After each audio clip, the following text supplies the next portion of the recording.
La medium del periódico 5. Las runas malditas. Capítulo 18. El infierno está en la tierra. Una nación oscura e insignificante, bárbara y arrogante, súbitamente ha caído sobre nosotros como una ola de mar, y como un jabalí salvaje ha devorado a los habitantes de esta tierra como si fuera hierba. Focio, patriarca ortodoxo de Constantinopla, años 810 a 891. Dios me ha dicho que debes bajar al infierno para asegurarnos de que los bebés no están allí. Eres el único ángel con el que puede contar para esta tarea y yo estoy convencido de que lo harás a la perfección, recordó Brooke el pedido de Damó. Mientras, su espíritu entraba en la estatua que había en medio de la principal plaza del Tártaro, que era en realidad lo que quedaba del cuerpo fosilizado. Sabía que este era el cometido que se esperaba de ella, servir de espía, pero no resultaba tan sencillo como le gustaría, pues siempre al acudir aquí rememoraba las últimas perversas y agónicas horas de vida. Sus restos calcinados, al fin y al cabo, así lo atestiguaban. «No voy a permitir, monstruo, que vuelvas a hacerme lo mismo», había insultado a Satanás y luego le había gritado a Asmodeus, el demonio de la sensualidad y de la lujuria. «Ni a ti. No sé qué me has hecho, pero has conseguido que me seduzcan, incluido tú. Y me alegro, pues mi función es romper las barreras mentales para que todos consigan la libertad de ser ellos mismos», le había replicado él con desparpajo. Luego había añadido: «Por lo visto he vuelto a hacer muy bien mi trabajo, pues incluso ahora mismo, estando enfadada, te has sentido lo suficientemente libre como para volverte a correr con las atenciones de Mary y de Sheldon. Y no necesitas mentirme, puedo oler tus fluidos», la había apenado con este comentario. Luego había continuado diciendo: «¿Para qué arruinar lo conseguido por un simple enojo? Eras un pequeño capullo, cerrado, triste y mustio. Ahora tus pétalos se han abierto a nosotros, orgullosos y húmedos, y pronto los podrás compartir de forma generosa con quien te guste. En el infierno estarán encantados de acostarse contigo. ¿Conoces algún placer mayor que el que proporciona el sexo? ¿Alguna libertad más absoluta que desear y que te deseen?» Y se había regodeado con la noche de pasión que habían compartido gracias a su poder demoníaco. Si hasta había conseguido que sintiese unos deseos incontrolables de hacerle el amor a Mary, su ex amiga, cuando a ella jamás le habían llamado la atención las mujeres. Movió la cabeza como para borrar estos pensamientos que le avergonzaban y miró en dirección a Gares y a Shecum, los demonios que custodiaban la plaza. Comprobó que dormían profundamente sobre el cómodo banco. Al costado de ellos, asimismo, había varias botellas de whisky vacías. Estiró los brazos y las piernas con lentitud. Al principio, por la rigidez, se sintió igual que un robot recién conectado y que probaba las articulaciones metálicas. En el instante en el que el alma se fusionó con el cuerpo calcinado, bajó de la tarima saltando. Se aproximó a los demonios y los tocó. Mediante esta acción lograría que siguieran durmiendo por horas. Los conocía muy bien, pues ellos le habían proporcionado la sangre de Anubis, una poción que permitía conocer el futuro a quien la bebía.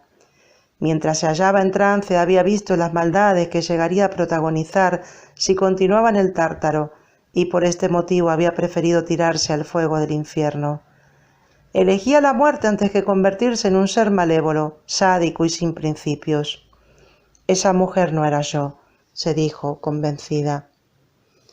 Leyó la inscripción que habían colocado en su honor delante de la estatua. «Aquí en el infierno yace otra estúpida protegida de Damó, Brooke Peyton, cobarde, mal amigo y suicida. Año 4.543.138 después de la caída». No se regodeaba la desgracia. Solo pretendía recordar que la Mary Walsh emperatriz, que se burlaba de su infortunio, no era la misma persona y que de nada le valía identificarla con su antigua compañera. El baremo con el que calificaba las acciones era opuesto al que había tenido antes de que la convirtieran en diablesa. Utilizar el sarcasmo después de que la habían empujado a tirarse entre las llamas. No eran un suicidio. Lo que le habían hecho constituía un asesinato en toda regla. Observó la enorme hoguera y comprobó desde la distancia cómo las llamas se alzaban y se unían casi con la lava del volcán Vesubio, que más parecía un anaranjado sol. Recordó que, a diferencia de los fuegos normales, al caer en él el cuerpo se le había petrificado poco a poco, produciéndole un padecimiento que nunca había pensado que alguien hubiese tenido que soportar. No sabía si había aguantado el dolor durante segundos, minutos u horas, y había sido un alivio cuando había dejado de funcionar y había muerto. Ahora, gracias a Dios, tenía la oportunidad de enmendar los anteriores errores. Se escurrió por la avenida hasta llegar al palacio de Satanás, que según decía lo había construido a imitación del de Cleopatra. Tal vez el engendro no era consciente, pero ella, después de morir y de espiarlos, se daba cuenta de que se hallaba obsesionado con Daniel y por el poder que detentó la reina. Mary creía que deseaba vengarse de ellas. Sin embargo, se atrevía a asegurar que si algún día las tenía a su merced, los planes a ejecutar serían muy distintos. En el fondo las admiraba, y por este motivo se hallaba tan enfadado, porque habían elegido a Adamo y al Creador por encima de él. El parecido físico entre la médium y su ex amiga constituía la guinda del postre. Brooke sabía que hasta ahora los habitantes estarían recuperando de la orgía de la noche anterior, por lo que entró con relativa tranquilidad. Recorrió una a una las estancias, revisó hasta el último recoveco. Solo halló cuerpos desnudos y semidesnudos en distintas posturas, el olor acre del sexo y el ruido de ronquidos. Ahí no se encontraban los trillizos. Continuó avanzando hasta arribar al dormitorio principal y escuchó un pequeño llanto. Si aún conservara el corazón, seguro que a estas alturas lo tenía en la garganta. El único camino que le quedaba era llevarlos consigo, costase lo que costara, no iba a dejarlos en el infierno. Se aproximó más a la puerta y atizó por la rendija. Falsa alarma. La que se quejaba era Astartea, la hija que Satanás había engendrado con la hechicera Gerberga. Ambos habían hecho que se la robaran y ahora la criaban a imagen y a semejanza del diablo. Toma el biberón, mi amor, eres una glotona. Mary cargaba en brazos a la bebé y los tres se hallaban sobre la enorme cama. Si no supiese que eran capaces de asesinar, de mentir y de caer en las mayores depravaciones, tal vez pensara que formaban una familia normal. Luego continuó diciendo: ¿Te das cuenta de cuánto se parece a ti, mi vida? Y la chica lanzó una carcajada alegre, que le daba un aire infantil, casto e ingenuo. Pues sí. El monstruo le pasó a la pequeña el dedo por la nariz. No tiene nada de la madre, es un calco de mí. Sí, cariño, es idéntica a ti, y esto hace que la ame aún más, suspiró Mary, dándole al demonio un beso dulce sobre los labios. Luego añadió: estoy segura de que cuando sea más grande será tan desalmada como tú y que me hará sentir orgullosa de las almas que hará caer. El amor es ciego, pensó Brooke noqueada. Le parecía increíble que no fuese capaz de apreciarlo tal como era. La ha rebajado tanto que ya no queda nada de ella, y ni siquiera la bebé consigue que perciba un diminuto atisbo de mi antigua amiga. Seguro que te da pena dejarla dentro de un tiempo cuando vayamos a vengarnos de la bruja de Adamo, pronunció Satanás, acariciándole la rubia cabellera. Después dijo: creo que es mejor dejar los planes en suspenso para disfrutar de nuestra niña. No vamos a permitir que Daniel nos robe también esto. No pensemos en esa bruja, cariño. Ya tendremos nuestra revancha. Y volvió a frotarle los labios con los suyos. Luego dijo: nuestra hija es lo primero. Por un momento Brooke consideró que la habían descubierto y que representaba la escena como una función más en su beneficio. No en vano los tres habían estudiado actuación en la London Academy of Music and Dramatic Arts. No desconfiaba en vano. En el pasado se habían empleado al máximo en este tipo de actuaciones para que ella cayese. Por eso volvió a recorrer el palacio y otras edificaciones y las calles desiertas, y hasta revisó las mazmorras de la montaña, pero allí no se hallaban los trillizos. Retornó a la plaza justo a tiempo para observar cómo Agares y Jekun se removían sobre el banco. Corrió a velocidad de ángel y saltó sobre el estrado, intentando recuperar la posición original. Contempló que Agares clavaba la vista en ella y se rascaba la barbilla. Luego preguntaba: ¿No te parece que la estatua de la egoísta se ha movido? El compañero largó una estridente carcajada. Lo que me parece es que estás perdiendo el aguante ante el alcohol. Le propinó un golpe a la espalda que de ser humano se la partiría. Luego exclamó: te juro que si se moviese me la tiraría. Pensar que cuando estuvo aquí esa ingrata fue incapaz de tener un gesto generoso con nosotros y solo nos hizo quedar con las ganas. Lo que más rabia me da es que se folló a Modeus, a Sheldon, a Satanás y a Mary al mismo tiempo. Podría haber tenido un pequeño detalle con nosotros también. Me paso por el cielo, les cuento lo que he visto y vuelvo lo más rápido posible al monte Jonjan, pensó Brooke en tanto su espíritu abandonaba el cuerpo fosilizado. Porque ahora, por fortuna, contaba con personas leales, amigos de verdad a los que debía ayudar, y, para mayor ventaja, eran enemigos declarados de Satanás. Recordó a Nathan, y una pequeña sonrisa le alegró el rostro. No conocía una persona más opuesta al diablo. El alma del hombre brillaba tanto que a veces la hacía parpadear. Mientras Brooke Peyton luchaba con sus propios demonios, Nathan a duras penas se mantenía aferrado al cabo de Langskip. Al principio, el mar se encontraba en calma, y la única preocupación suya consistía en escuchar las conversaciones de los vikingos para conocer el destino que les aguardaba a los pequeños. Aunque teniendo presente el tenor de la charla, por momentos deseaba que Confucio no le hubiese concedido el don de entender el nórdico antiguo. Los planes anteriores respecto a los niños le ponían la piel de gallina. «Al fin se ha dormido», exclamó el gigante que cargaba a Liz. A estas alturas sabía que se llamaba Olaf. Luego decía: «Os juro que hubiese deseado que lo sacrificáramos a Odín, como era nuestra primera intención. No entiendo por qué esta niña solo quiere que la cuide yo. No sé nada de bebés». «Pues los demás nos hemos rotado. Creo que te ha elegido como padre. Deberías llevártela a casa». Y todos rieron a carcajadas el comentario del individuo que se llamaba Niels. Este luego decía: «Así terminas como Bjorn, lleno de hijos y usando vestidos cuando vuelve de los saqueos».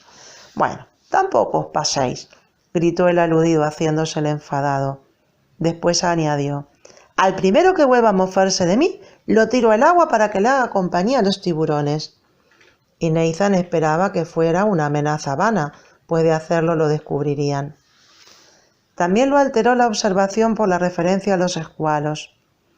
Daniel se hallaba lejos, y sin su compañía el riesgo de toparse con ellos y de sufrir un percance era mayúsculo, teniendo 3/4 del cuerpo dentro del agua.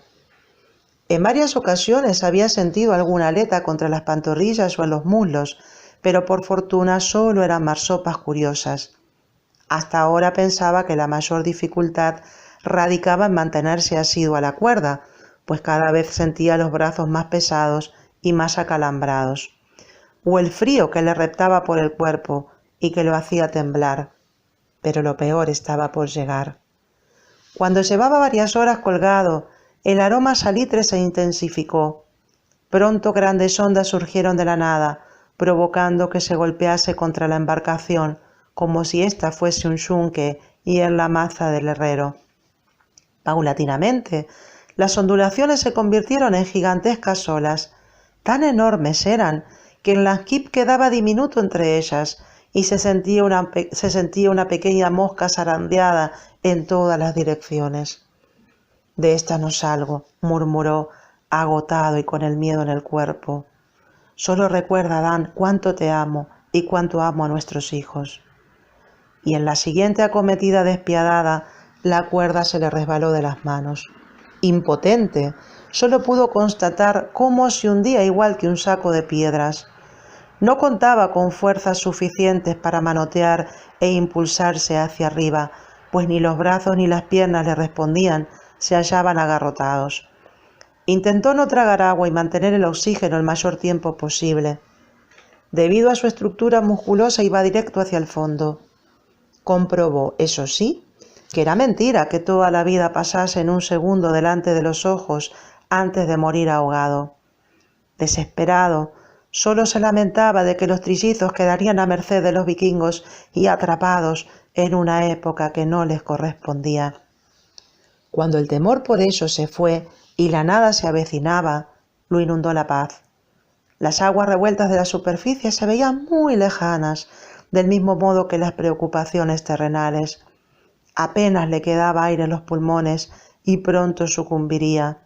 Comenzaría a entrarle el agua a borbotones por la boca y ya no sufriría más. Mientras pensaba esto, una aleta gigantesca le rozó la pierna y con horror comprendió que se convertiría en la comida de un gran tiburón blanco. Intentó tranquilizarse porque, al fin y al cabo, poco importaba morir de una manera o de otra, si el final era rápido. No obstante ello, el escualo ralentizó la marcha en lugar de acometer y efectuó una circunferencia alrededor de él, analizándolo al detalle. Luego, en lugar de cercenarle un miembro con la peligrosa mandíbula, se limitó a cogerlo de la camiseta, procurando no hacerle daño. Así, comenzó a subirlo hasta la superficie. Después de todo, su esposa no lo dejaba desamparado y continuaba cuidándolo también a la distancia. Al sacar la cabeza del agua tosió y respiró a borbotones, mientras el tiburón nadaba en torno a él, controlando que no se hundiese. La tormenta había cesado y las olas se hallaban un poco agitadas, pero dentro de lo normal. Movió los brazos y las piernas, y por fortuna, después del susto, la adrenalina conseguía que le respondiesen. A continuación se impulsó apoyándose en la estructura del escualo y subió encima de él sujetándolo de la aleta. El pez nadó con rapidez casi a ras del agua, permitiéndole que pudiera respirar.